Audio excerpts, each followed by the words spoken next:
अगर उपलब्धि है तो आप ज़रूर, या जो यहाँ से क्लास में से अगर आप नोट्स ले रहे हैं, नोट्स को भी थोड़ा क्योंकि ना अभ्यास कर रहे हैं, इसका मतलब सिर्फ सुनने के लिए नहीं बल्कि थोड़ा हमें नोट डाउन भी करना है। जो मित्र रेगुलर और इस विषय से ज़्यादा लाभ लेना चाहते हैं, और मुझे आशा है कि आप सभी जो लोग जुड़े हैं, 16 या 15 लोग, आप निश्चित ही इस विषय की गहराई में आप जाना चाहते हैं। और विषय की गहराई में जाने के लिए आपकी जो पूर्व तैयारी और आपकी श्रद्धा और आपका कुछ संकल्प जो है वही इस विषय की गहराई में आपको लेके जा सकता है। मैं कितना अच्छा बता सकता हूँ या बताऊँगा, ये तो इन सभी विषयों के या इस वर्ग का एक पहलू है, अभ्यास का एक पहलू है कि मैं किस प्रकार से सरलता से बताऊं। लेकिन बाकी जो पहलू जो है वो आपके साथ जुड़े हुए हैं कि आप किस प्रकार से अपनी पूर्व तैयारी के लिए प्रयास कर रहे हैं। और इस विषय के भीतर क्योंकि धम्म जो है, मुझे ऐसा लगता है धम्म शब्दों में नहीं है, मन के भीतर जाने में है। दूसरे अर्थ में जीवन के गहराई में जाना। अगर हम जब जब भी धम्माभ्यास की बात करते हैं तो धम्म कोई शब्द नहीं है, हाँ, लेकिन शब्द के द्वारा उसको अभिव्यक्त किया जाता है, ये मात्र निश्चित है। बिन शब्द से वो अभिव्यक्त नहीं हो पाता है सामान्य लोगों को, और इसलिए हमें शब्दों की ज़रूरत है। जो हम सुनते हैं, बोलते हैं, सोचते हैं, ग्रंथों को पढ़ते हैं, ये सभी शब्दों के सभी अलग अलग स्वरूप हैं, लेकिन शब्द धम्म नहीं है। धम्म जो है वो जीवन की गहराई में जाने का अनुभव है। अगर आप जा रहे हैं तो निश्चित ही हम धम्म के अभ्यास में या धम्म के संपर्क में हम आ रहे हैं, और वही धम्म अभ्यास या धम्म वर्ग जो है वो हमें मन की जो अस्पष्टता है उसको स्पष्टता में रूपांतरित करता है, और यही मन की विचारों की स्पष्टता ही धीरे धीरे अंतर्दृष्टि, सम्यक दृष्टि या श्रोतापन्न तक हमें ले जाने का मार्ग खुला करती है। अगर विचारों में भ्रामकता है, अस्पष्टता है, तो आप या हम में से कोई भी अंतर्दृष्टि या श्रोतापूर्ण दृष्टि तक हम नहीं जा पाएंगे। और इसलिए बनते कहते हैं क्लियर थिंकिंग, क्लियर थिंकिंग। और क्लियर थिंकिंग के लिए हमें अभ्यास की ऐसी ज़रूरत है कि वो क्लियर थिंकिंग की तरफ हम जा सकें। अगर क्लियर थिंकिंग की तरफ अगर हमारा अभ्यास लेके नहीं जाता है तो समझ जाइए कि हम कहीं ना कहीं शब्दों के जाल में अपने आप को फंस रहे हैं, या फिर हम आगे जाना ही नहीं चाहते हैं। हम आगे जाना ही नहीं चाहते हैं, जिसे हम अनिश्चितता कहते हैं या शंका कुशंका कहते हैं, या अनिर्णायक जो हमारी मन की अवस्था है, वो कहीं ना कहीं हमें रोकती जा रही है कि हम भीतर ना जाए। तो इसलिए जो भी हम अभ्यास कर रहे हैं ये बहुत ही महत्वपूर्ण है। जिस प्रकार से मैं अपने शब्दों को, अनुभव को और भंते और बुद्ध से आई हुई शिक्षा को मैं आपके सामने प्रस्तुत करता हूँ, बताता हूँ, तो मेरे भीतर भी बहुत कुछ बदलाव होने लगते हैं जब मैं बात करता हूँ, सोचता हूँ, और उस अनुभव में अपने आप को भी मैं देखने का प्रयास करता हूँ।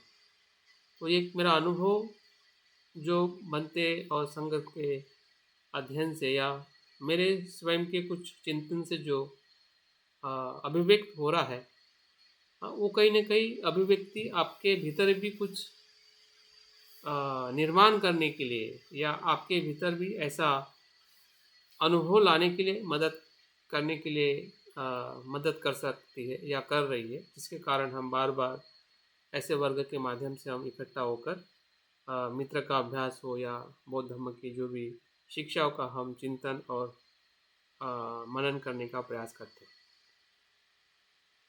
तो बोधिसत्व आदर्श उसमें सबसे महत्वपूर्ण शिक्षा है, जिसका हमने अभी तक बोधिसत्व क्या है, कैसे उसका उद्भव हुआ है, कैसे उसका विकास हुआ है, क्योंकि अभी तक हमने बोधिसत्व को बहुत ही सामान्य अर्थ में या शब्द के अर्थ में या एक बाबा साहब के साथ में जुड़ा हुए शब्द के अर्थ में उसको हमने देखा है। वो सही में क्या होता है, कैसे होता है, बुद्ध की शिक्षाओं में या बौद्ध दर्शन में वो कैसे कार्यान्वित हुआ है, किस प्रकार से उन्होंने स्वयं बुद्ध ने अपने पूर्व जन्म में बोधिचर्या मार्ग में या बोधिसत्व के मार्ग पर कैसे वो चले, क्या क्या बातें थी जिसके कारण वो बोधिसत्व कहलाते हैं। और उसी ही मार्गों को हम आज के अभ्यास में जो भंते द्वारा लिखी गई जो किताब है, वो हमारे मित्र अभ्यास में एक बहुत ही एक महत्वपूर्ण शिक्षा है। ऐसा कह सकते हैं कि पूरे हमारे जीवन का या आध्यात्मिक जीवन का जो आधार है वो बोधिसत्व आदर्श है। जब जब भी हम शरणगमन की बात करते हैं या करेंगे, तब तब बोधिसत्व आदर्श हमेशा उसके साथ में जुड़ा रहेगा। हम में से कोई भी व्यक्ति, विशेषतः जो बुद्ध को शरण जा चुका है, जा रहा है और जाएगा, उस हर एक व्यक्ति को बोधिसत्व आदर्श की तरफ या उस पहलू को स्पर्श करना ही पड़ेगा या उस मार्ग पर उसको चलना ही पड़ेगा, तभी उसका शरणगमन सही अर्थ में आगे जा रहा है या आगे जाने की जो संभावना है वो हमें स्वयं में भी दिखाई दे सकती है और औरों में भी दिखाई दे सकती है। तो इसलिए जो भंते जो श्रोतापन और जो बोधिसत्व का आदर्श जो है, एक ही सिक्के के दो पहलू है। जहाँ पे बोधिचित्त है वहाँ पे बोधिसत्व है, और जहाँ पे बोधिसत्व है वही श्रोतापन चित्त की अवस्था है। तो इस अर्थ से अगर हम देखा जाए तो एक प्रकार से जो हमारा पूरा लक्ष्य जो है, वो इसी के इर्द गिर्द घूम रहा है, कि अपने आप को एक बोधिसत्व के रूप में कैसे विकसित करे, और वो विकसित करने की जो प्रक्रिया है वो बोधिचित्त से उत्पन्न होती है। बोधिचित्त ही बोधिसत्व कहलाता है। जिसके हृदय में, जिसके मन में बोधिचित्त का उद्भव होता है, उत्पन्न होता है, उसी को ही बोधिसत्व कहते हैं। तो बोधिचित्त को हमने देखा कि बोधिचित्त एक प्रकार से किस प्रकार से उसको हमने समझना चाहिए, बुद्ध की परिभाषा में भी और अपने स्वयं के अनुभव में भी। क्योंकि बुद्ध की जो परिभाषा है, बुद्ध का जो अनुभव है, वो सार्वभौमिक अनुभव है, संपूर्ण अनुभव है, लेकिन हमारे पास में वो संपूर्ण अनुभव नहीं है। और इसलिए कभी कभी हमें उनके अनुभव को देखते हुए, स्वीकार करते हुए हमें काफ़ी कुछ समस्याएं या अस्पष्टता या हमारी जो ग्रहणशीलता इतनी परिपूर्ण नहीं होती है, और हमें लगता है कि ये उनके लिए संभव है, मेरे लिए नहीं। तो ये दूरी जो है, इसका भी हमें एहसास होने लगता है, और उस एहसास को पूरा करने के लिए जो हमारा प्रयास है वही धम्म जीवन है। जब हमें लगता है कि हमें भी बुद्धत्व प्राप्त की जो हमारी जो क्षमता है, और उसी क्षमता को बोधिचित्त कहा गया है। बुद्धत्व प्राप्त करने की जो इच्छा है वही बोधिचित्त है। और वो बोधिचित्त जो है, जैसे कि हमने भंते के शिक्षा को देखते हुए हम ये समझे हैं कि बोधिचित्त जो है वो क्या होता है, व्यक्तिगत नहीं होता है, वो वैश्विक होता है। वो पंचस्कंदों में नहीं, वो पंचस्कंद के ऊपर उठा हुआ है, अलौकिक है, असीम है। वो चंद्रमा के समान है, चंद्रमा के समान तेजस्वी है, शुद्ध है, परिपूर्ण है। और वही जब किसी के हृदय में जब करुणा उत्पन्न होती है या बुद्धत्व प्राप्त करने की इच्छा करुणा की भावना है, और करुणा की भावना ही बुद्धत्व प्राप्त करने की इच्छा है, तो वो उत्पन्न होना ही एक प्रकार से वो बोधिचित्त का प्रतिबिंब उस व्यक्ति में विकसित होने लगता है। जैसे कि उदाहरण के तौर पे बताया गया है कि चंद्रमा जिस प्रकार से प्रतिबिंबित होकर अलग अलग तालाबों में पड़ते हुए अनेक प्रकार के चंद्रमाएं हमें उस तालाब में दिखाई देती है। हाँ, तो जैसे जैसे मनुष्य के हृदय में करुणा का प्रतिबिंब या बोधिचित्त का उद्भव होते रहेगा या होगा, वैसे वैसे अनेक लोग जो है उस बोधिसत्व के मार्ग पर आगे आते रहेंगे, जो उसी ही एक ही चंद्रमा के वो प्रतिबिंब है। चंद्रमा एक ही है जिसे हम निरपेक्ष बोधिचित्त कहते हैं, और उसी के जो अलग अलग प्रतिबिंब है वो सापेक्ष बोधिचित्त जिसे हम व्यक्तिगत बोधिचित्त कहते हैं। और उसी व्यक्तिगत बोधिचित्त का विकास कैसे किया जाए, उत्पन्न कैसे होता है, उसके बारे में हमें ज़्यादा से ज़्यादा अभ्यास करना है। और उसी के मार्ग के बारे में भंते अपने इस किताब में बताना चाहते हैं कि किस प्रकार से सापेक्ष बोधिचित्त मतलब आपका मेरा हर एक मनुष्य का जो व्यक्तिगत बोधिचित्त जो है वो क्या है और कैसे वो विकसित हो सकता है, कैसे वो उत्पन्न हो सकता है, ताकि हम सापेक्ष बोधिचित्त का विकास करते हुए हम निरपेक्ष बोधिचित्त में प्रवेश कर सकें। क्योंकि निरपेक्ष बोधिचित्त सापेक्ष बोधिचित्त से ही अनुभव हो सकता है। अगर सापेक्ष बोधिचित्त अगर निर्माण नहीं होता है तो निरपेक्ष बोधिचित्त भी हमें अनुभव नहीं होगा। जैसे कि अगर हमें पहाड़ के उस पार अगर कोई परिस्थिति या उसका अस्तित्व देखना है तो हमें पर्वत के उस शिखर पे पहुंचना पड़ेगा। आप बोलेंगे कि मैं यहीं से सब कुछ उस शिखर को भी देख लूँ और शिखर के उस पार क्या है उसको भी देख लूँ, तो ये संभव नहीं है। लेकिन शिखर के उस पार क्या है अगर हमें देखना है तो हमें शिखर तक पहुंचना पड़ेगा, और शिखर तक पहुंचने का ही दूसरा नाम है सापेक्ष बोधिचित्त। कि सापेक्ष बोधिचित्त को हमें विकसित करना होगा, उत्पन्न करना होगा, और उसी ही विकसित करने के उस अनुभव में ही जब हम प्रवेश करते हैं या उसका हम उस प्रकार से 6 पारमिताओं का या 6 गुणों का जब हम अपने भीतर व्यक्तित्व में, व्यवहार में, विचारों में, भावनाओं में, कृतियों में जब हम धीरे धीरे उसका आचरण करते हैं तो धीरे धीरे हमारा जो सापेक्ष जो बोधिचित्त जो है वो निरपेक्ष बोधिचित्त के एकदम समीप जाकर उसमें परिवर्तित हो जाता है। फिर सापेक्ष बोधिचित्त नहीं रहता है। उदाहरण के तौर पे अगर हम उसको देखें, जैसे कि पानी का ग्लास और नदी का पात्र। अगर पानी का ग्लास जो है जिसमें पानी है वो व्यक्तिगत बोधिचित्त है, इंडिविजुअल बोधिचित्त है। लेकिन जब वो पानी आप उस नदी के पात्र में अगर डालोगे तब क्या होगा? तो नदी का पानी हो गया।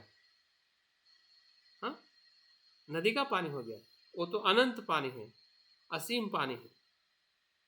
तो इस प्रकार से निरपेक्ष बोधिचित्त को अभी हम इतने उदाहरण में ही समझ सकते हैं, क्योंकि वो हमारी समझ से पर है। इसलिए समझ से पर है क्योंकि वो उस बुद्धत्व की मन की वो असीम अवस्था है, जिस अवस्था से संसार को विमुक्त अवस्था में देखा जाता है। अभी हम स्वयं में ही संसार से विमुक्त नहीं है, अभी तक उस अवस्था को हमने प्राप्त नहीं किया है। तो इसलिए हमने उसके पर की जो अवस्था है उसको भी हम उतने यथार्थ में समझ नहीं सकते, लेकिन इतना ज़रूर समझ सकते कि अगर ये है तो वो भी है। इतना विश्वास जरूर रख सकते हैं। अगर ये चित्त इतना सुंदर है, अगर आपका सापेक्ष चित्त ही अगर इतना सुंदर है, जिसमें शील है, जिसमें चौपारमिता का आचरण है, तो आप सोच सकते हैं कि निरपेक्ष चित्त जिसे हम बुद्ध का चित्त कहते हैं, वो और कितना सुंदर और कितना असीम होगा, जिसमें सभी प्रकार के द्वंद्व जो है पूरी तरह से समाप्त हो जाते हैं। कर्ता और कर्म का जो भेद जो है, मैं और तेरा का भेद संपूर्ण समाप्त हो जाता है। हाँ, सभी प्रकार के क्लेश है, सभी प्रकार की जो मर्यादा जो है, पूर्वग्रह संपूर्ण समाप्त हो जाते हैं।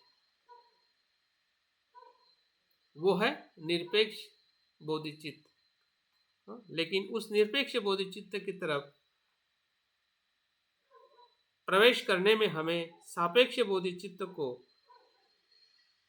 समझना, जैसे कि हमने पिछले बार उदाहरण देख के समझाने का प्रयास किया था कि वो कितना महत्वपूर्ण है। जैसे कि अंधेरी रात में एक अंधे मनुष्य को गोबर में या मिट्टी के ढेर में एक ऐसा मूल्यवान रत्न मिले, ऐसा अपने में बोधिचित्त जागृत होता है। मतलब हमारे अंधेरी रात मतलब एक प्रकार से अज्ञान, और वो भी अंधे मनुष्य को मतलब मूर्ख मनुष्य को गोबर एक प्रकार से क्लेश, लोभ और द्वेष में ऐसा मूल्य रत्न जो छुपा हुआ है, जिसे हम बोधिचित्त कहते हैं। रोज जागृत हो जाना, वो मिल जाना उस अंधे व्यक्ति को अंधेरी रात में, तो देखिए कि वो रत्न का प्रकाश जो है, वो उस मनुष्य को मार्ग दिखा सकता है, या उसकी आंखें भी वापस आ जाती है। ऐसा वो रत्न है, वो हमारे ही भीतर है, और उसी ही बोधिचित्त को जागरूक करने के विषय को लेके थोड़ा हम और अधिक आज अभ्यास करने वाले हैं, जिसको हम कहते हैं कि बोधिचित्त की निर्मिति कैसे करें। वे बोधिचित्त की निर्मिति में भंते जी दो प्रकार के मार्ग या उपाय की बात करते हैं, लेकिन उसके तरफ जाने के पहले भी कुछ बातें भंते संरक्षित जी बहुत ही उनका अगर आप वो किताब पढ़ते हैं और कुछ पैराग्राफ्स को आप लिखे हुए कुछ उनके विचार है बोधिचित्त को उस मार्ग के तरफ जाने के पहले, जैसे कि हम किसी मार्ग की तरफ जाना चाहते हैं, मार्ग का अगर आचरण करना चाहते हैं, उदाहरण के तौर पे अगर हमें कल कहीं जगह पर जाना है, आपने सोचा है कि अभी आप जिस गांव में हैं, जिस शहर में हैं, उस शहर से आप दूसरे शहर में जाना चाहते हैं, और आपको पता है कि कैसे जाना है। फिर वो बाय चल के जाना है, या कार से जाना है, या गाड़ी से जाना है, ट्रेन से जाना है, आपको पता है कि मार्ग है। या फिर आप मार्ग को जानना भी चाहोगे, या आप मालूम करोगे कि किस प्रकार से उस जगह पे जाया जा सकता है। लेकिन पता होने के बाद में भी अगर हमारी पूर्व तैयारी नहीं है, अगर हमारी स्पष्टता नहीं है, या हमें ये पता नहीं चल रहा है कि उस मार्ग पर चलने में किस प्रकार की मेरी सोच होनी चाहिए, किस प्रकार का उत्साह होना चाहिए, या किस प्रकार से मैंने उस मार्ग पर चलने के लिए अपने आप को तैयार करना है। अगर वहाँ पे अगर हम कमज़ोर है, तो मार्ग कितना भी अनूठा क्यों ना हो, जो हमारे पास में पहले से है, जो बुद्ध से आया हुआ मार्ग है, बाबा साहब के धम्म क्रांति से आया हुआ मार्ग है,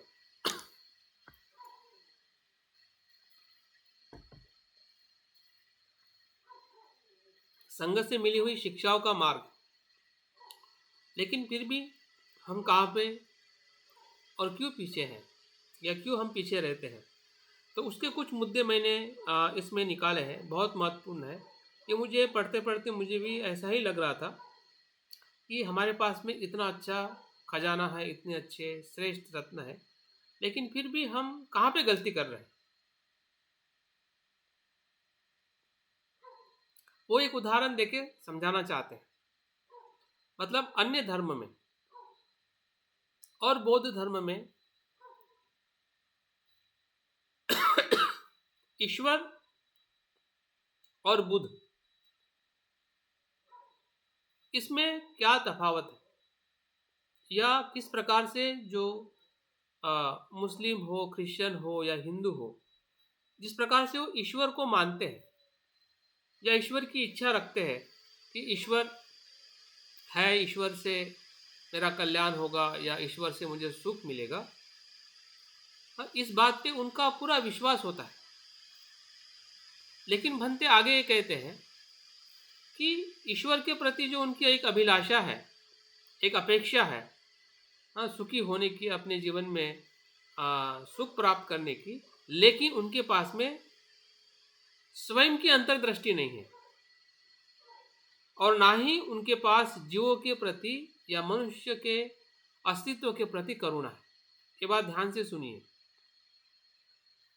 उन सभी दर्शन के पास, सभी धर्मों के पास अभिलाषा तो है कि ईश्वर सुंदर है, ईश्वर से कल्याणकारी है, सुख देने वाला है, और उस प्रकार से वो अभिलाषा रखते हैं, पूजा करते हैं, अर्चना करते हैं या उनके ऊपर पूरी तरह से वो समर्पित रहते हैं। लेकिन भंते वहाँ पे दो बातें का अभाव बताते हैं कि उन लोगों में या उनके दर्शन में अंतर्दृष्टि जो है, स्वयं की अंतर्दृष्टि, स्वयं का लॉजिक, स्वयं का तर्क करने की जो क्षमता से निर्माण हुई जो चिंतन की जो अनुभूति जो है, वो उनके पास नहीं के बराबर होती है।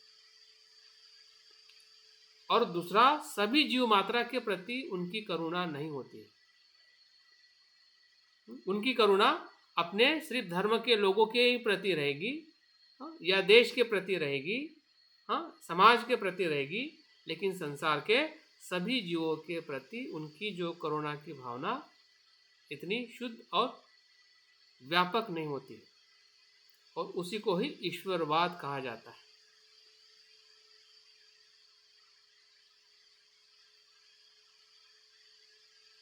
तो बुद्ध भंते यहाँ पे हमें चेतावनी देते हैं, बौद्ध को, आपको, मुझे, हम सबको, अगर हमें भी बोधिचित्त या बुद्धत्व प्राप्त करने की अभिलाषा हम में है, और अक्सर सभी में है, क्योंकि हम सभी बौद्ध बने ही हैं कि हमें सुख चाहिए।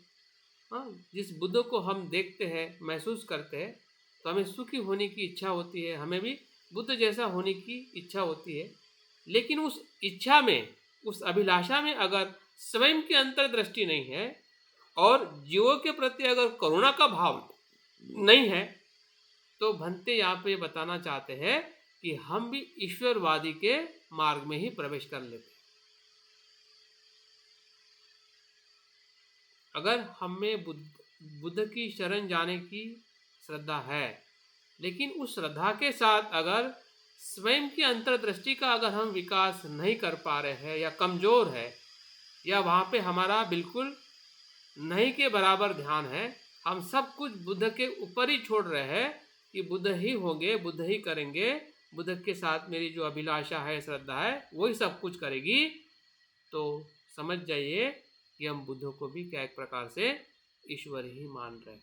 भले वो ईश्वर नहीं है, भले हम ईश्वर को नहीं मानते हैं, लेकिन भंते जी यहाँ पे तात्विक दृष्टि से ये हमें बताना चाहते हैं कि अगर हमें बोधिचित्त की निर्मिति करनी है, तो कहाँ पे हमारी भूल होती है या होने की संभावना है, तो उस भूल को हमें समझना है, क्या ये हमसे भूल हो रही है क्या जब हम मैत्री भावना करते हैं, करुणा भावना करते हैं, तो क्या हमारी करुणा भावना सभी के लिए विकसित होने के लिए हम खुले होते हैं? क्या हमें दिक्कत होती है या हम उस भावनाओं के साथ में आगे नहीं बढ़ पा रहे हैं? इसका मतलब यह है कि हम उस बुद्धत्व के तरफ भी हम आगे नहीं बढ़ सकते हैं अगर हम में सभी के प्रति मैत्री और करुणा का भाव नहीं होता है या हम उसका प्रयास नहीं करते हैं।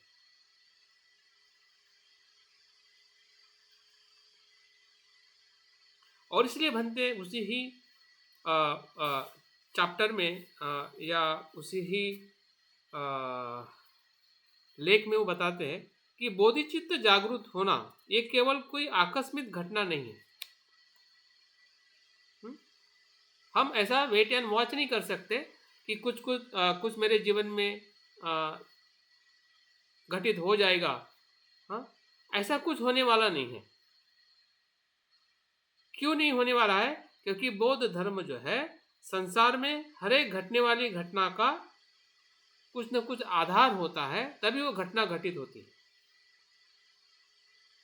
अगर बाबा साहब का भी बोधिसत्व होना ये कोई आकस्मिक घटना नहीं है, या आपका मेरा बोध होना भी है सिर्फ हम उस परिवार में जन्म ले लिए हैं, या किसी के आप संपर्क में आए और आप बोध बन गए, या किसी के कारण आपको प्रेरणा मिल रही है। हाँ, ऐसी आकस्मिक घटना नहीं घटी है।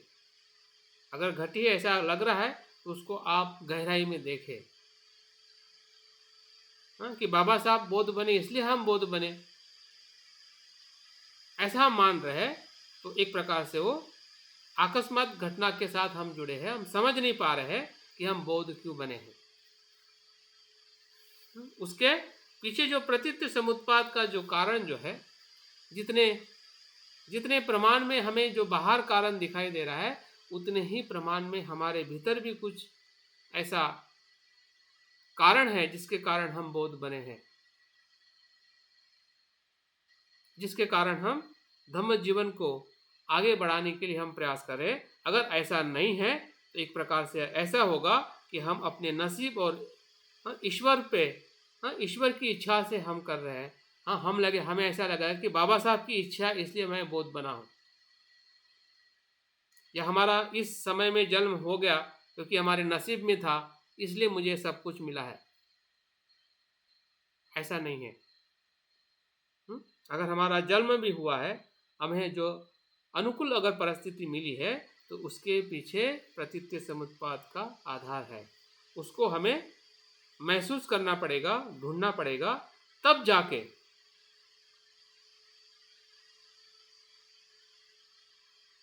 बोधिचित्त का उगम जो हमारे भीतर होगा वो स्वयं के अंतर्दृष्टि के साथ में निर्माण होगा, तब तक नहीं।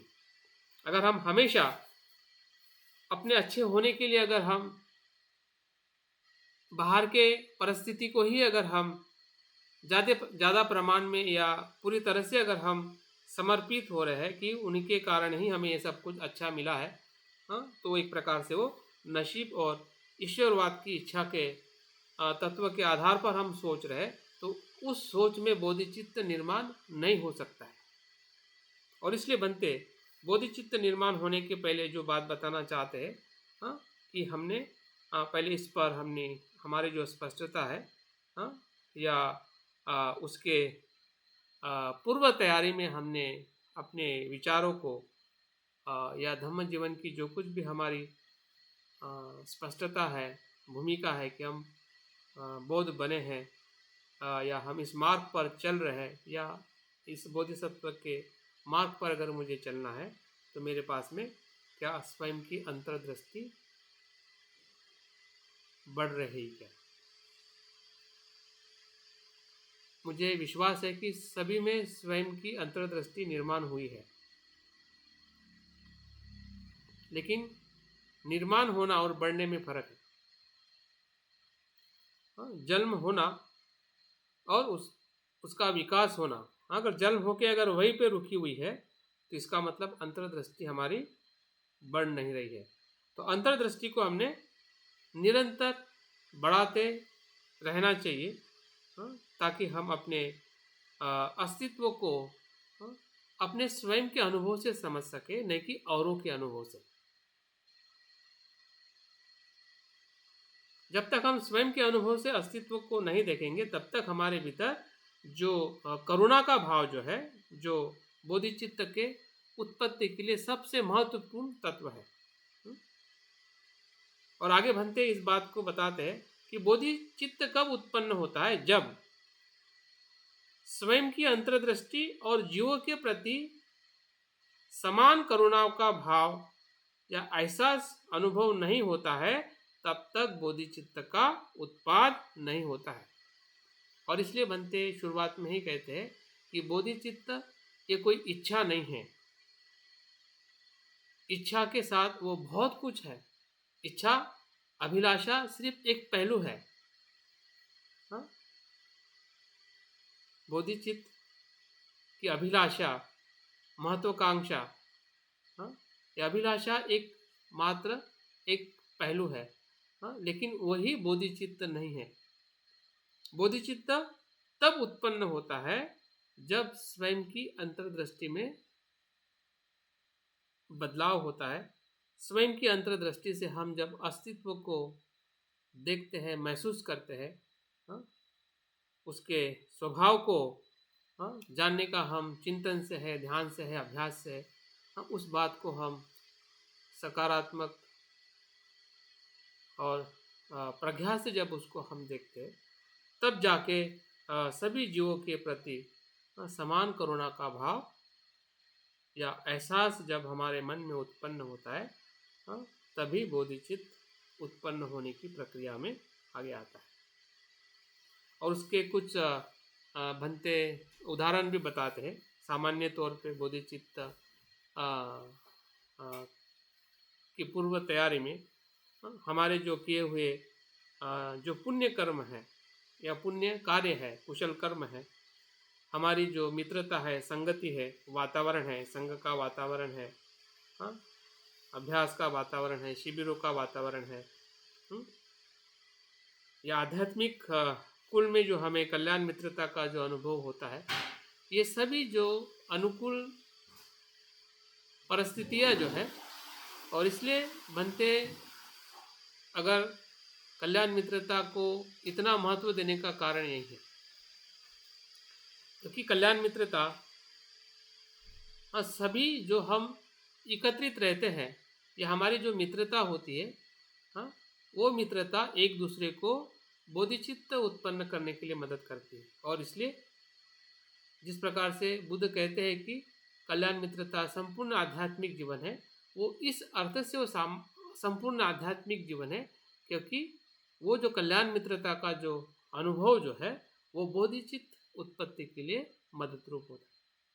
और दोनों के ही नहीं, अगर अनेक लोग रहते हैं, जैसे कि संघ है, कम्युनिटी है, उन सभी को उस बोधिचित्त निर्मिति के लिए मदद रूप करना ही कल्याण मित्रता का जो नेटवर्क जो है, हाँ, या वो पूरा स्वरूप जो है कल्याण मित्रता का, वो पूरी तरह से बोधिचित्त को ही निर्माण करने के लिए मदद करता है। तो इस प्रकार से बोधिचित्त की जो पूर्व तैयारी में अगर इतनी बात अगर बनते बता रहे हैं, तो समझ सकते हैं कि उस मार्ग पर चलने की जो पारंपरिक रूप में जो दो प्रकार के मार्ग की बात बनते जी यहाँ पे करते हैं। एक है भक्ति मार्ग और दूसरा है चिंतन और मनन का मार्ग। अभी ये भक्ति मार्ग जो है विशेषता शांतिदेव आचार्य के मार्क्स के साथ में जुड़ा हुआ है, जो हमने बोधिचर्या अवतार का जो अभ्यास किया है, जिसे हम भक्ति मार्ग या सप्तांग पूजा का आचरण करते हुए श्रद्धा और भक्ति से हम कैसे बुद्धत्व के या बोधिचित्त के निर्माण के लिए हमारा जो प्रयास जो रहेगा, एक प्रकार से ये प्रयास उस बोधिचित्त के उत्पत्ति के लिए पूर्व तैयारी है। जितनी हमारी पूर्व तैयारी सचोट और स्पष्ट रहेगी, उतने ही प्रमाण में बोधिचित्त का उद्भव होने की संभावना है, या होने का जो आनंद है, सुख है, हम सभी लोग ले सकते हैं। और दूसरा जो मार्ग जो है वो है चिंतन और मनन करने का मार्ग, चिंतन का मार्ग, बुद्धि का मार्ग, जिसे आचार्य वसुबंधु जो 4वीं शताब्दी में बहुत ही महान बौद्ध आचार्य होके गए, उन्होंने 4 प्रकार से चिंतन करने के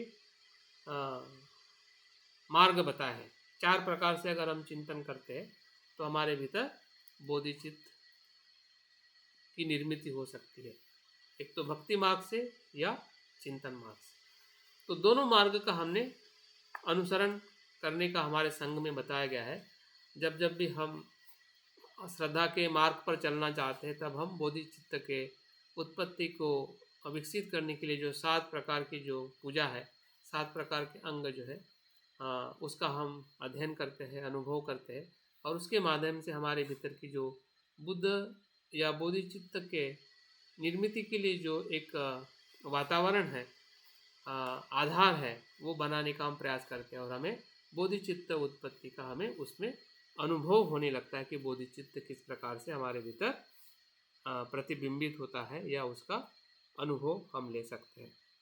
तो 4 प्रकार की चिंतन क्या है उसको मैं थोड़ा बताऊंगा संक्षिप्त में।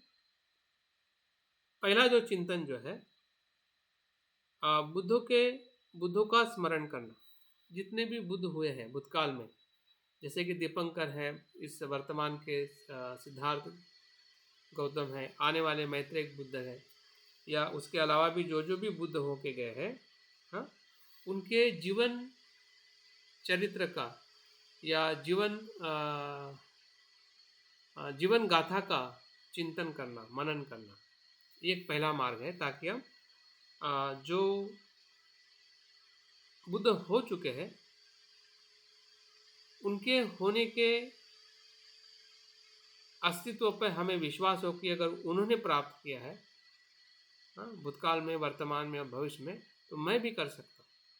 जैसे वो जिए हैं, जैसे उनका जन्म हुआ है, जैसे उन्होंने जीवन के सत्य को देखा है, गृह त्याग करके उन्होंने ज्ञान को प्राप्त किया है, वैसे मैंने भी जन्म लिया है, मेरा भी मृत्यु होने वाला है, मुझे भी दुख समझ में आ रहा है, मैं भी कुछ न कुछ गृह त्याग के या शरण गमन को मैं करते हुए मैं भी उसी प्रकार से बुद्धत्व प्राप्त कर सकता हूँ जो पहले के बुद्धों ने किया है, या आने वाले बुद्ध भी इसी मार्ग पर अनुसरण करते हैं। तो ये एक प्रकार से रोल मॉडल, जैसे कि हम माता पिता के मार्ग पर हम चलते हैं कि माता पिता ने क्या किया वही हम करते हैं, और माता पिता भी हमें वही सिखाते हैं कि भाई हमने कैसे जिया है।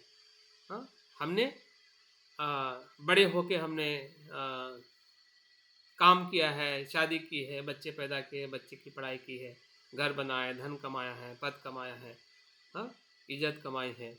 तो यही बात कहने की हमें प्रेरित करती है जो माता पिता से हमें मिली हुई है। तो ये बुद्धों की हाँ जी, ये जो आपने कहा ना बुद्धों का स्मरण करने के लिए, उनकी जीवन, जैसे दीपंकर बुद्ध के बारे में हम पढ़ना चाहें, सुनना चाहें, तो क्या गूगल पे या इस पर मिलेगा? नहीं, वर्तमान के अगर बुद्ध के बारे में भी हम जानते हैं तो ऐसा ही कहीं ना कहीं दीपंकर जी का भी जीवन रहा है, क्योंकि वो भी कहीं ना कहीं जन्म के साथ में ही वो मनुष्य के रूप में उनका जन्म हुआ है, या भविष्य में जो मैत्रेय बुद्ध होंगे वो भी ऐसे जन्म लेंगे।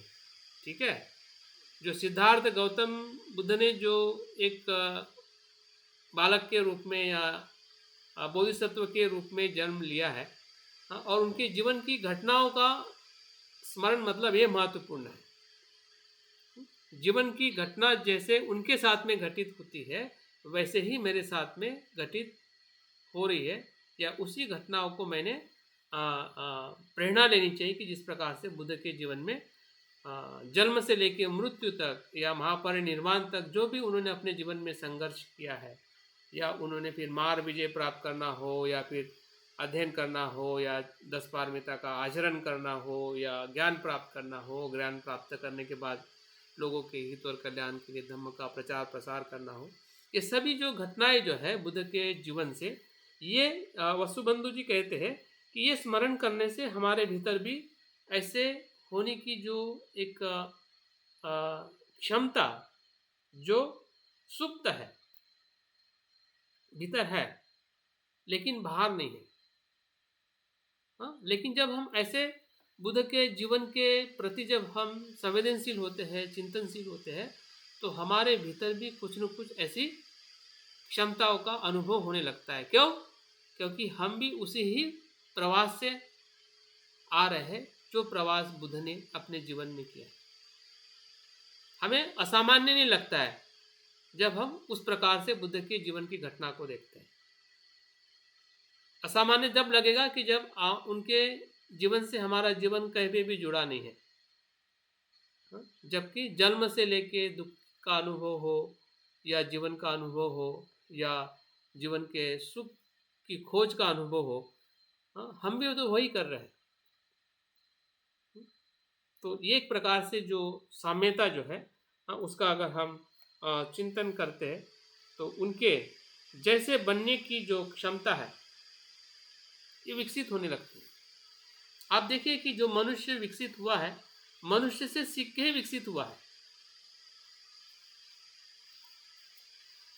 आप देखिए वैज्ञानिक कौन बनता है? जब वो वैज्ञानिक दूसरे वैज्ञानिक को देखता है, उसके जीवन से वो प्रेरित होता है, विषय से प्रेरित होता है, और वो भी कहीं ना कहीं उसी के नक्शे कदम पर चलता है। तो वो एक दूसरे प्रकार की खोज करता है कि जो वहां पे रुकी हुई है। तो बुद्ध भी एक प्रकार की खोज है, मनुष्य जीवन में श्रेष्ठ खोज है, कि मनुष्य का जो संपूर्ण विकास है या परफेक्ट सुख है या सत्यता का जो अनुभव है, वो बुद्ध से ही मनुष्य को मिल सकता है, या लोगों ने बुद्ध से वही प्रेरणा लेकर अपने आप को भी वो होने की, वैसा होने की पूरी तरह से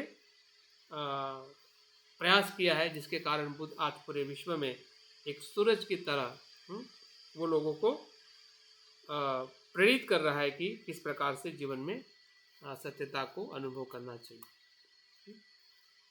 तो एक प्रकार से एक मार्ग है, जिस मार्ग का अनुसरण आचार्य शांतिदेव जी हमें इस मार्ग का अनुसरण करने के लिए कहते हैं, और भंते ने भी इस मार्ग को हमें पूरी तरह से आचरण करने के लिए हमें कहा है। ऐसा नहीं है कि सिर्फ वसुबंधु ने कहा, वसुबंधु ने कहा है 4वीं शताब्दी में, लेकिन भंते ने स्वयं इसका अनुभव करके हमें भी बताया है। अगर नहीं बताना होता तो शायद इस ग्रंथ में उसका वो वर्णन नहीं करते। तो इसका मतलब यह है कि वो हमें ये बताना चाहते हैं कि बोधिचित्त का उद्भव हो सकता है अगर हम इसका चिंतन करें। जिसे हमने देखा है कि हम में इच्छा है बोध होने की, अच्छे बोध होने की, और हम हो भी गए, लेकिन इतना पर्याप्त नहीं है। अगर आपने उसको पर्याप्त माना तो ये चिंतन करने का जो अभ्यास है, जिसके कारण हमारी स्वयं की अंतर्दृष्टि खुलने वाली है। आज हमारी स्वयं की अंतर्दृष्टि क्यों नहीं खुल रही है? क्योंकि हम सिर्फ उसी अभिलाषा पे ही टिके हुए हैं, उसी श्रद्धा के आधार पर जो अधूरी श्रद्धा है, वो भी श्रद्धा पूर्ण श्रद्धा नहीं है। जब हम भक्ति मार्ग को देखेंगे तो हमारी भक्ति मार्ग भी पूरी नहीं है, जिसको हम हमारी श्रद्धा कहते हैं। शांतिदेव आचार्य के अनुसार जब हम उसको देखेंगे तो वो भी श्रद्धा हमारी वो उस प्रकार की श्रद्धा नहीं जिस प्रकार की श्रद्धा भक्ति मार्ग में शांतिदेव आचार्य हमें बताते हैं। अंतर्दृष्टि के साथ हमारी श्रद्धा नहीं है, इंटेलेक्चुअल हमारी श्रद्धा नहीं है, कल्चरल श्रद्धा है, सांस्कृतिक श्रद्धा है। बाहर से कहीं ना कहीं हमें सामाजिक तौर पे या जो समूह से आई हुई श्रद्धा जो है, उस प्रकार की श्रद्धा को हमने अपने बोधिचित्त का वो आधार नहीं हो सकता है। वो कहीं ना कहीं हमें नसीब या ईश्वरवाद की तरफ ले जाने वाला वो मार्ग हमारे लिए रहेगा। अगर हम बुद्ध का स्मरण नहीं करते हैं, चिंतन नहीं करते हैं, तो हमारे भीतर अंतर्दृष्टि, और जिस प्रकार बुद्ध सभी जीवों को समान दृष्टि से देखते हैं,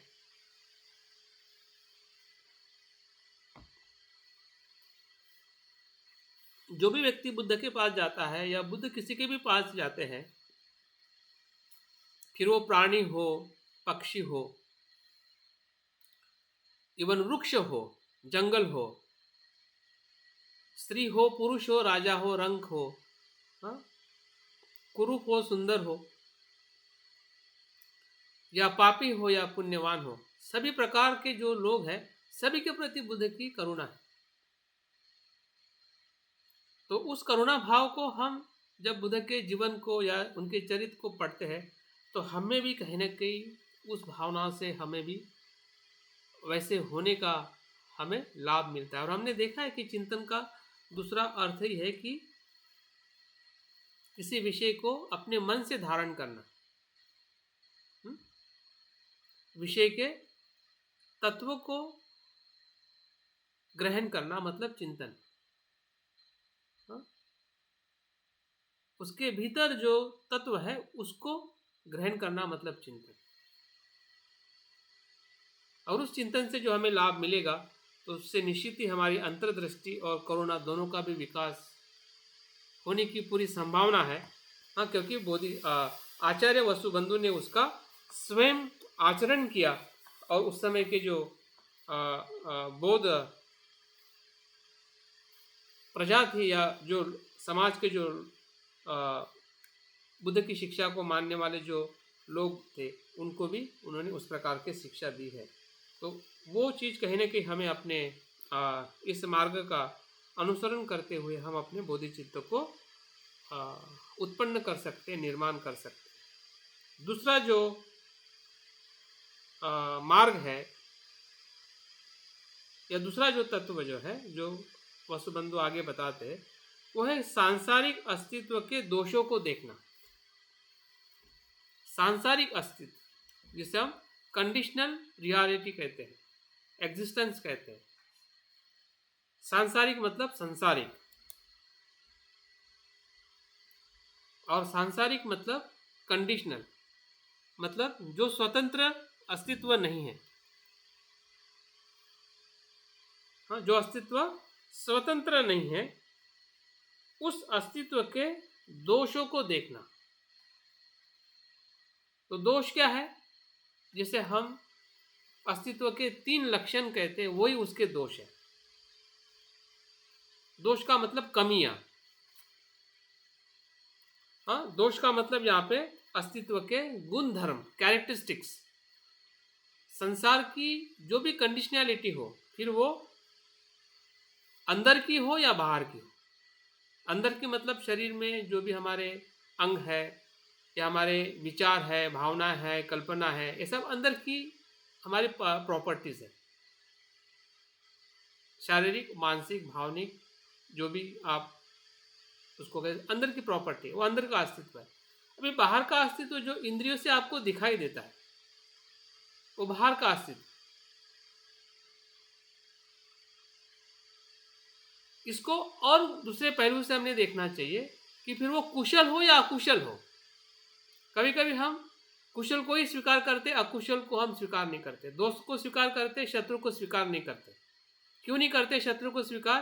क्योंकि आप उसके अस्तित्व को ही समझ नहीं पा रहे, इसलिए आप शत्रु को स्वीकार नहीं करते और हमारी मैत्री वहां से बाउंस हो जाती है। और बाउंस होने के बाद कभी भी वो आगे नहीं बढ़ पाएगी। और बाउंस होने का कारण ये नहीं है कि हम मैत्री नहीं करना चाहते। बाउंस होने का कारण ये है कि आप उसको बराबर देख नहीं रहे। करना तो चाहते हैं, ऐसा नहीं कि आप में मैत्री नहीं है, क्योंकि आप नेता भावना सर्व में जो मैत्री करते हैं तो अपनी व्यक्ति या दुश्मनों के प्रति, यही वजह है ना ये। हाँ, यही वजह है। क्योंकि अस्तित्व जो है, हमने अस्तित्व को बहुत सीमित दायरे में हम समझते हैं कि ये अस्तित्व, लेकिन अस्तित्व का मतलब जैसा मैं बता रहा हूँ अंदर का, बाहर का, और कुशल और अकुशल, पसंद और नापसंद, वो भी अस्तित्व है। पसंद का भी वही दोष है जो नापसंद का है। ऐसा नहीं कि वो पसंद का वो दोष है और नापसंद का वो दोष नहीं है, उसका वो गुणधर्म नहीं है। अनित्य, अनात्म, दुख, उसका भी वही दोष है। अगर कोई दुखी, कोई अगर जिसको आप पसंद नहीं करते, वो भी अस्तित्व का ही हिस्सा है। फिर राजा हो या रंक हो, स्त्री हो चाहे पुरुष हो, पास का हो या दूर का हो, ये सब कुछ जो हमारे जो अस्तित्व में जो अलग अलग परिस्थितियां है, वस्तु है या व्यक्ति है, या हमारे जो रिलेशन जो है, वो भी अस्तित्व का ही हिस्सा है। उसमें भी दोष है। भले हम कितने भी अच्छे हैं, कुशल है, हमारा परिवार कितना भी सुखी है, पति पत्नी के संबंध हो या, लेकिन वो संबंध जो है वो कंडीशनल है, वो अनित्य वाले हैं, दुख ही देने वाले हैं। अभी कैसा दुख देंगे, कैसा, अगर आप उसको मानोगे ही नहीं तो फिर आप बुद्धत्व की तरफ कैसे जाओगे? क्योंकि हम अस्तित्व को उस दोष के गुणों में देख नहीं पा रहे हैं। समझ तो पा रहे हैं, लेकिन हमें समझ में नहीं आ रहा है कि इसको भी कैसे देखा जाए। फूल को तो हम देख लेते हैं कि फूल सुबह अच्छा था और मुरझा गया, इसलिए अनित्य है। सांस आ रही है, जा रही है, इसलिए अनित्य है।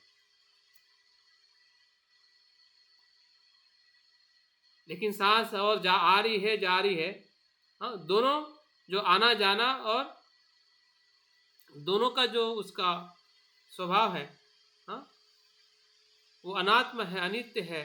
और दुख है, दुख हम कैसे देखें कि श्वास दुख है?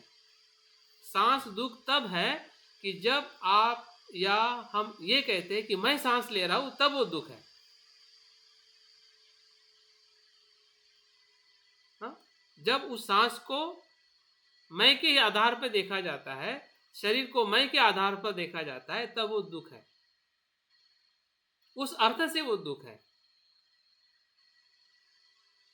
तो सांस भी कंडीशनल है, क्योंकि सांस किसी ना बाहर आधारित है। जब हमें कोरोना में सांस नहीं मिली थी तो कितना दुख हुआ,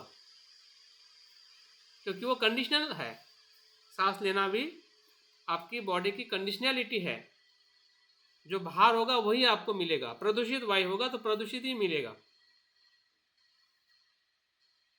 शरीर बिन सांस से रह नहीं सकता है।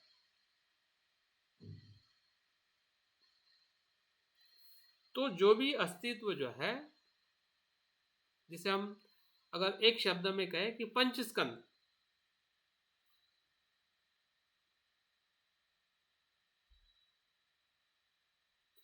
एक शब्द में कहे तो पंचस्कंद का अस्तित्व जो है दोष से भरा हुआ है।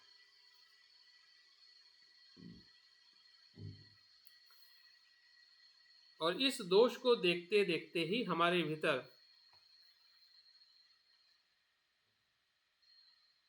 सम्यक दृष्टि और करुणा का भाव उत्पन्न होने लगता है।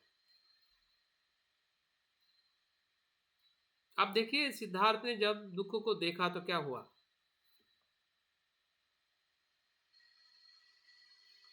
हम जब दुख को देखते तो क्या होता है?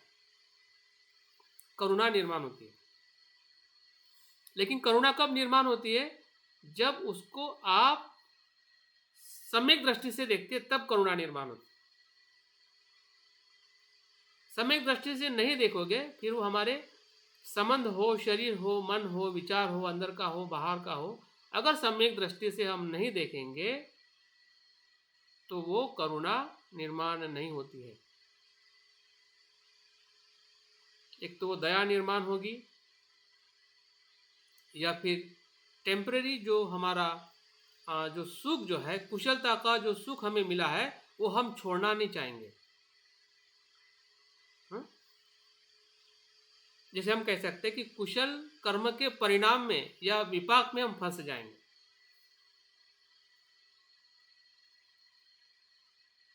क्योंकि हम कुशल कर्म के विपाक को हमने क्या नित्य माना है। और इसलिए जो कुशल कर्म का जो विपाक हमें सुख मिलता है, जैसे कि हम शील का आचरण कर रहे हैं और हम सुखी हैं, लेकिन उस सुख को अगर आप नित्य समझ रहे हैं, उसमें भी दोष है, वो भी अनित्य है, वो भी कर्म के आधार पर डिपेंड है, तो हम उस अंतर्दृष्टि को और करुणा को प्राप्त नहीं कर पाएंगे। हमें उसको अनित्य, अनात्म और जो असंतोष का जो दुख है, भले वो गहरा दुख नहीं है, दुख देने वाला दुख नहीं है, लेकिन असंतोष का जो दुख है, संपूर्ण दुख संपूर्ण सुख नहीं, इसका एहसास होना मतलब असंतोष का सुख है, दुख है। हम सांसारिक जीवन में कितने भी सुखी रहे, लेकिन वो संपूर्ण सुख नहीं है, इसका जब एहसास होता है तभी हम निर्वाण के सुख की तरफ आगे जा सकते हैं, जिसे हम बोधिचित्त कहते हैं। नहीं तो हम सांसारिक जो सुख जो है, जो कुशलता से या कुशल कर्म से भी जो हमें भले मिला है, लेकिन वो भी अंतिमता बंधन कारक है, क्योंकि वो संस्कारित है। उसका धर्म ही वो है, उसका गुण धर्म ही है। इसका मतलब ये नहीं कि हमें कुशल कर्म नहीं करना है, इसका मतलब ये नहीं बुद्ध बताते हैं कि हमने कुशल कर्म नहीं करना है, दानशील और धम्म जीवन का कुशल कर्म का आधार नहीं लेना है, लेकिन वो आधार का गुण धर्म क्या है, और ये कुशल कर्म हमें निष्कर्म की तरफ या अनासक्ति कर्म की तरफ या निर्वाण की तरफ ले जाने के लिए कैसे हमें मदद कर सकते हैं, इसको देखने का नाम ही अंतर्दृष्टि है।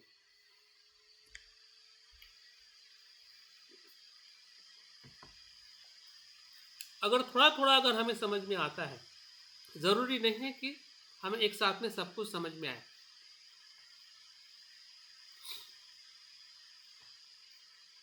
थोड़ा भी समझ में आता है कि हाँ ऐसा हम नहीं देख पा रहे हैं, अभी ऐसा देखना जरूरी है, और आपको देखते देखते ही पता चलेगा कि हाँ ऐसा देखने से ही सही अर्थ में करुणा और अंतर्दृष्टि साथ में मेरे भीतर मैं अनुभव कर सकता हूँ, अन्यथा नहीं। और इसलिए और भंते जी भी अपने पूरे प्रवचनों में अगर हम देखते हैं कि जीवन की जो अनित्यता पर भंते भी चिंतन करने के लिए बताते हैं, अशुभता पर चिंतन करने बताते हैं, क्योंकि अनित्यता और अशुभता जब तक हम चिंतन नहीं करते तब तक संसारिक जो पकड़ जो है, जो संसार ने हमें पकड़ा है या हमने संसार को पकड़ा है, इसकी समझ जब तक हमें नहीं आती है तब तक वो छूटता नहीं है, और छूटेगा नहीं तब तक सभी जीव मात्रा के प्रति हमारे मन में करुणा निर्माण नहीं हो। मर्यादित करुणा रहेगी, सीमित करुणा रहेगी, जिसको हम दया कह सकते हैं, और हमारी जो असीमता की जो हम संकल्प या जो हम भाव रखते हैं कि मैं बुद्धत्व को इसलिए प्राप्त करना चाहता हूँ कि जिसमें सभी जीव मात्रा का कल्याण और उनको भी बुद्धत्व प्राप्त करे। ये सिर्फ शब्द नहीं है, शब्द की गहराई जो है वो अंतर्दृष्टि और करुणा के साथ में जुड़ी हुई है, और कहीं ना कहीं इस चिंतन से हमें मदद मिल सकती है जो वसुबंधु बताते हैं, और उसी बात को भंते ने हमें इसके चिंतन की तरफ आगे जाने के लिए हमें कहा है। अभी तीसरा चिंतन जो है इसी वसुबंधु जी के मार्ग में वो बताते हैं कि प्राणियों के दुख का अवलोकन करना, जैसे कि दोष में दुख तो आता है, लेकिन वो दुख जो है वो हमारे स्वयं के संस्कारिकता के अनुभव का दुख है, जो हमें 3 लक्षण में दुख का अनुभव आता है, अनित्य अनात्म दुख। लेकिन यहाँ पे जो दुख जो है औरों के दुख का अनुभव होता है, और औरों के दुख का अनुभव तभी हो सकता है कि जब हमें स्वयं के दुख का अनुभव हो, उस गहराई में। अगर आपको सर के दर्द का अनुभव हुआ है दुख का, तो आप औरों के सर के दुख का अनुभव कर पाओगे कि सर का दुख कितना भयंकर होता है, सर दर्द। लेकिन अगर आपको हार्ट का दुख नहीं हुआ है तो औरों के हार्ट का दुख आप कैसे अनुभव करोगे?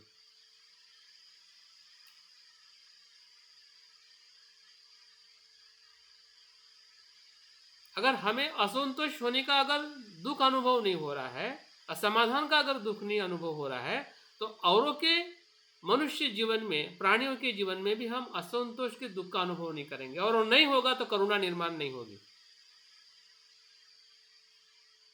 अगर सिर्फ आपको ऊपरी तौर पे दुखों का अनुभव हो रहा है तो वो करुणा नहीं है। जैसे कि उनको पीड़ा हो रही है और आपको लग रहा है कि उस पीड़ा से वो कैसे मुक्त करने के लिए आप प्रयास कर रहे हैं। हो सकता है शारीरिक पीड़ा हो, आर्थिक पीड़ा हो, सामाजिक पीड़ा हो, लेकिन उस पीड़ा से वो बाहर आने मात्र से वो संपूर्ण दुख से मुक्त नहीं हो सकता है जब तक आपको असंस्कारित या असंतोष के दुख का अगर आपको अनुभव नहीं होगा तो औरों के भी असंतोष के दुख का आपको अनुभव नहीं होगा, और नहीं होगा तो करुणा भी उतने प्रमाण में कम रहेगी। बुद्ध ने संसार के सभी जीवों में उस दुख का अनुभव किया है जिसे असंतोष का दुख कहते हैं, और उस दुख से बाहर लाने के लिए बुद्ध ने सब कुछ 45 वर्ष तक निरंतर प्रयास किया। वो करुणा है, महाकरुणा है। और वही करुणा का चिंतन जो है प्राणियों के दुख का अवलोकन करना। इसका अर्थ ये नहीं है कि ऊपरी तौर के दुख को नकारना है, शारीरिक दुख को नकारना है, आर्थिक दुख को नकारना है, सामाजिक दुख को नकारना है, ऐसा उसका अर्थ नहीं है। कोई भी चीज़ जब बुद्ध धर्म में कही जाती है, बताई जाती है, तो कभी भी उसका जो अंतिम जो टोक जो है, अंतिम जो उसका मार्ग है, वो कभी भी ना समझे। इसका मतलब ये हुआ कि उस दुख को समझे और इस दुख को ना समझे, ऐसा नहीं। या वो उसी दुख पे कार्य करे और आर्थिक और सामाजिक दुख होगा उस पे कार्य ना करे, उसका अर्थ वो नहीं।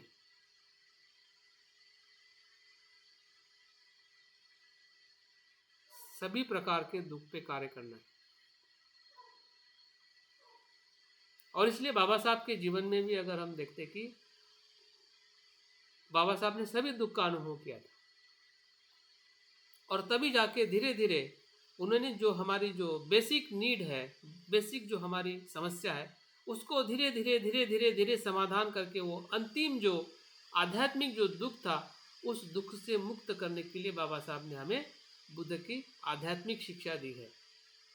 तो बुद्ध का ही वो मार्ग है कि सभी दुख से मुक्त करते करते, फिर वो सामाजिक दुख हो, आर्थिक दुख हो, शैक्षणिक दुख हो, या राजकीय दुख हो, या पारिवारिक दुख हो, सभी दुखों से मुक्त करते करते बुद्ध की शिक्षा ऐसी है कि वो अंतिम जो दुख है उससे भी मुक्त करने की क्षमता रखता है,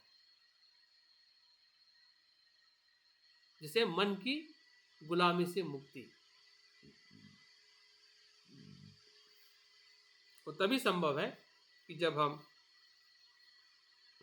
अंतर्दृष्टि से दुख का, प्राणियों का अवलोकन करें। बाबा साहब ने उसी प्रकार से अवलोकन किया। अगर हम संकल्प भूमि की बात करते हैं तो बाबा साहब ने ऊपरी तौर पे दुख का अवलोकन नहीं किया, और उनका अवलोकन और गहरा गहरा होते गया। आप देखिए कि जब बाबा साहब की लड़ाई अपने समाज के लिए निर्माण होती है, कार्य करती है, फिर धीरे धीरे वो मजदूरों के प्रति भी संवेदनशील होते हैं, किसानों के प्रति भी होते हैं, अपने समाज के ही प्रति नहीं तो अन्य समाज के प्रति भी होते हैं, सिर्फ पुरुषों के प्रति नहीं तो महिला के प्रति भी होते हैं, और सिर्फ भारत के प्रति नहीं पूरे विश्व के प्रति बाबा साहब चिंतित होते हैं कि दूसरा महायुद्ध होने के बाद बुद्ध की कितनी ज़्यादा ज़रूरत है।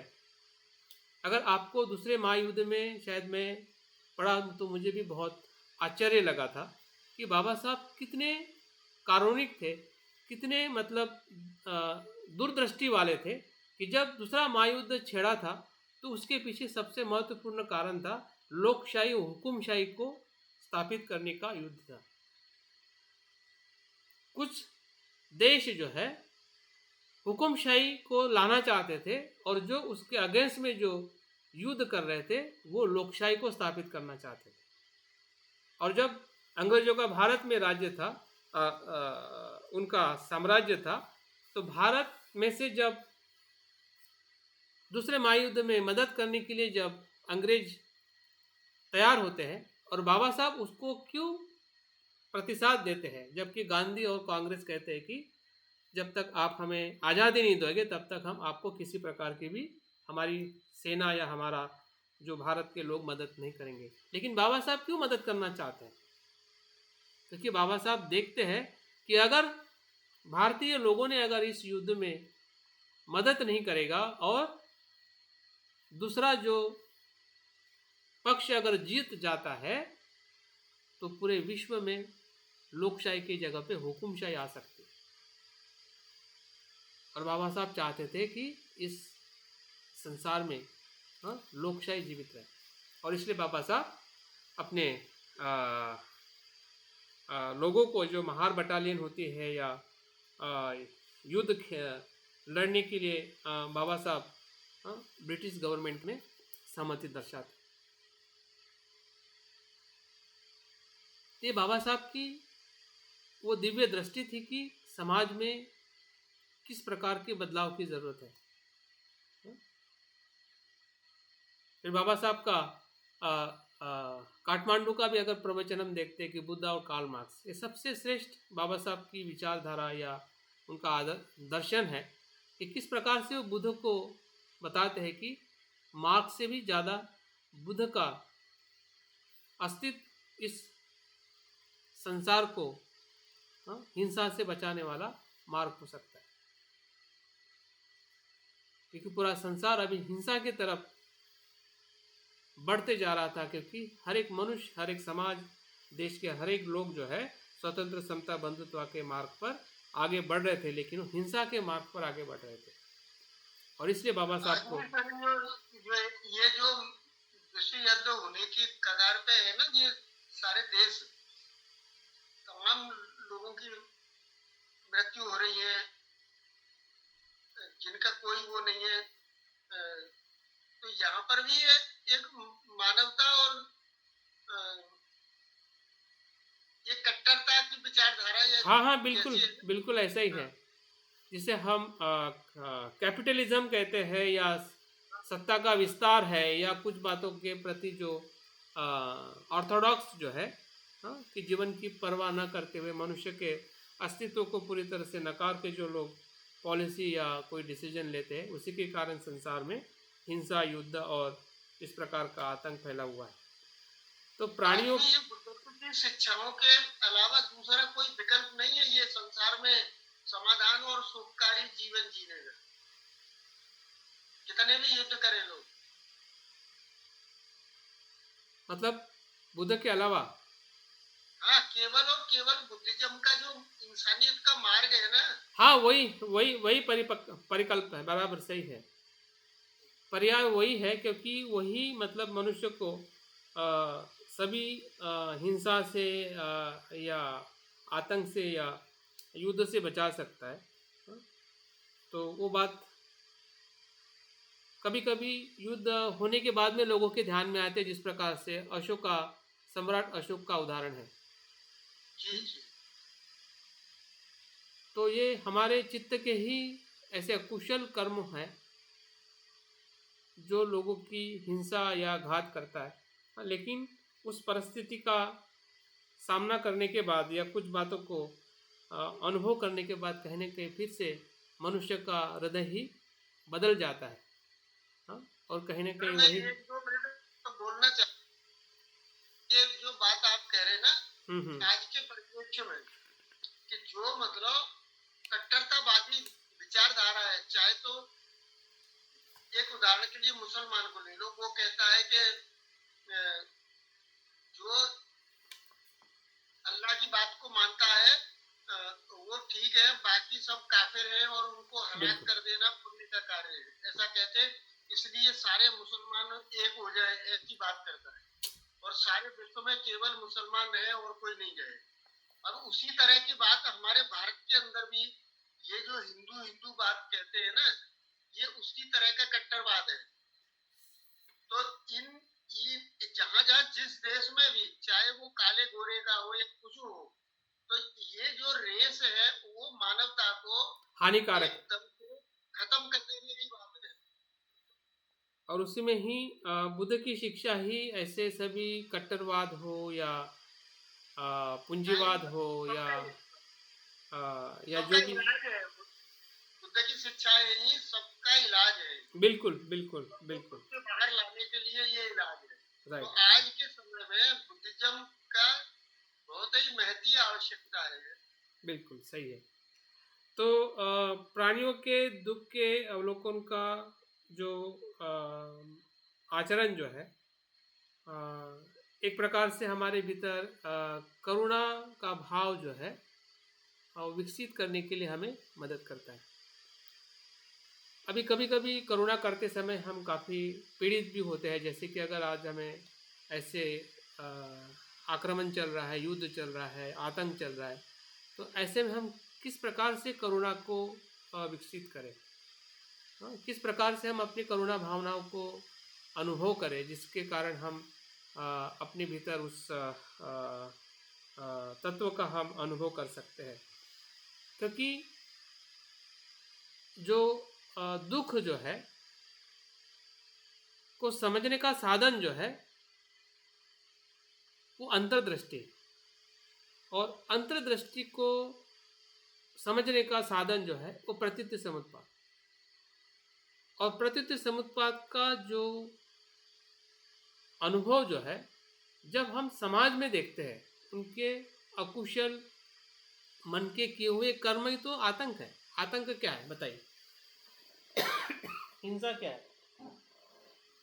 हिंसा मन का ही कर्म है, जो बाहर अभिव्यक्त हो रही है, उसके भीतर जो उसका कार्य कारण भाव है, उसको समझते हुए अगर हम करुणा करते तभी हमारी करुणा निर्माण हो सकती, अन्यथा नहीं। जैसे बुद्ध कहते हैं कि सम्यक आजीविका जीनी चाहिए, कि जो अस्त्र बनाने का काम या अस्त्रों पर ही, बहुत सारे देश कुछ ऐसे हैं जो केवल मतलब अस्त्र बना के और उनका व्यापार करती है। अब अस्त्र बनेंगे तो उनसे लोग मरेंगे ना, उनका उपयोग होगा ही, और उनको प्रोत्साहन देने वाले देश हैं, तो वो एक तरह से असम्यक जीवनचर्या जी रहे हैं, जिसका परिणाम एक तरह से वैश्विक रूप में आ रहा है। ठीक है सुभाष जी, एक मिनट, मुझे बात पूरी करने दीजिए। तो समय हो रहा है, मैं थोड़ी कुछ बात करके अपनी बात को यहाँ पे पूर्ण करने वाला हूँ, क्योंकि उसका जो दूसरा जो पक्ष जो है भक्ति मार्ग का, उसको कल मैं उसको थोड़ा सविस्तर बताना चाहूँगा।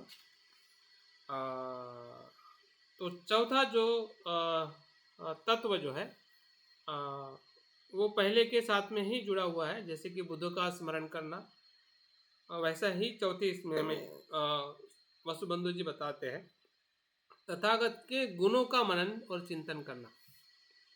चौथा तत्व क्या है? तथागत के गुणों का।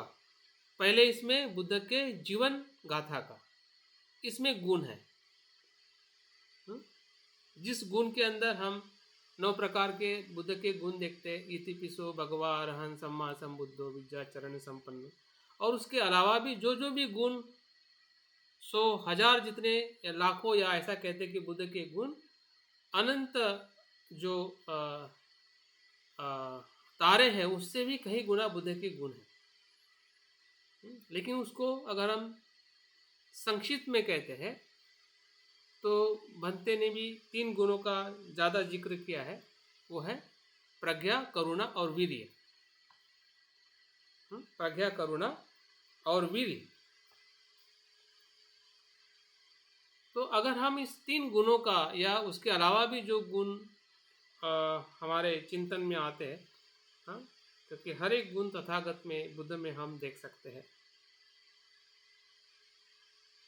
तो उस गुणों का चिंतन करते करते भी हम उस गुणों के तत्वों के भीतर जाके हमारे मन में भी अंतर्दृष्टि, प्रज्ञा की अगर अंतर्दृष्टि हो, करुणा की अंतर्दृष्टि जो है हमारे व्यक्तित्व में, जैसे कि हम साधना करते हैं, बुद्ध के संदर्शन करते हैं, गुणों का चिंतन करने की जो बात है, यही कहीं न कहीं बाद में वज्रयान में एक साधना के रूप में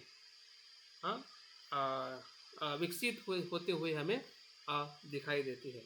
तो इस प्रकार से जो चारों जो तत्व है या 4 प्रकार के चिंतन जो है, वो वसुबंधु अपने अनुभव के आधार पर वो बताते हैं कि इससे ही हमारा बोधिचित्त उत्पन्न होता है या होने की पूरी संभावना है। अगर हम बुद्ध के जीवन का स्मरण करते हैं, संस्कारित अस्तित्व के दोषों को देखते हैं, प्राणी मात्रा के दुखों का अवलोकन करते हैं, और चौथा जो है तथागत के सद्गुणों का मनन और चिंतन करते हैं। तो भाइयों बहनों और सभी मित्रों, जो बोधिचित्त जो है वो एक अमूल्य रत्न है, जो हमारे ही भीतर एक ऐसे क्लेशों के भीतर, अंधकार के भीतर वो पड़ा हुआ है, और उसी को ही जागरूक करना उसकी जो एक प्रकार की विधि है, प्रयास है। हाँ, क्योंकि ये नसीब से और किसी सिर्फ बुद्धं शरणं गच्छामि कहने से या सिर्फ इच्छा मात्रा रखने से हमें वो प्राप्त होने वाला नहीं है। हाँ, जब तक हम उसको अपने अंतर्दृष्टि से और करुणा का विकास करने की जो विधि जो है उसको जब तक हम नहीं अपनाएंगे, उस पर अगर हम सही अर्थ पे कार्य नहीं करेंगे, तब तक हम उस बोधिचित्त को उत्पन्न नहीं कर सकते हैं। अगर हो रहा है, हुआ है, तो निश्चित ही है हम इस प्रकार से जो चिंतन मार्ग के आधार पर हम जो प्रयास कर रहे हैं वो हमें बोधिचित्त निर्मित के लिए मददरूप हो सकता है। तो बहुत बहुत धन्यवाद आज के इस वर्ग के रात्रि में जो आपने बोधिचित्त का जो संक्षिप्त लेकिन बहुत ही भंते जी के पूरे जीवन का निचोड़ है, क्योंकि जिसे हम बोधिसत्व कहते हैं, तो निश्चित ही उस अवस्था से वो पसार हुए हैं। और हम फिर वसुबंधु हो या बुद्ध हो या जितने भी महान बौद्ध आचार्य रहे हैं, तो इसी अवस्था से वो पसार होकर जो उन्होंने अनुभव अपने शब्दों में, ग्रंथों में जो लिखा है, उसी का हम आधार लेके जो हमने सुना है, समझा है, तो निश्चित हमारे भीतर भी इसी क्षमता का हम अनुभव ले सकते हैं और लेना चाहिए, क्योंकि वही हमारा सच्चा सुख और मार्ग है जिस पर हमें चलना है। बहुत बहुत साधुवाद। मैं अपनी बातें आप तक पूर्ण करता हूँ। जय भीम, नमो बुद्धाय। अमर शिव। बहुत बहुत धन्यवाद और पुण्यानुमोदन ब्रह्मचारी मंत्री कुमार जी। आपने तो हमें दुख के पूरे जीवन उसके समय में जो हो रहा था उस समय पे हम ले गए और हमारा बुद्धत्व की ओर जाने का और निर्माण कैसे प्राप्त होने का लिए आपने जो बताया है उसके लिए आपको बहुत बहुत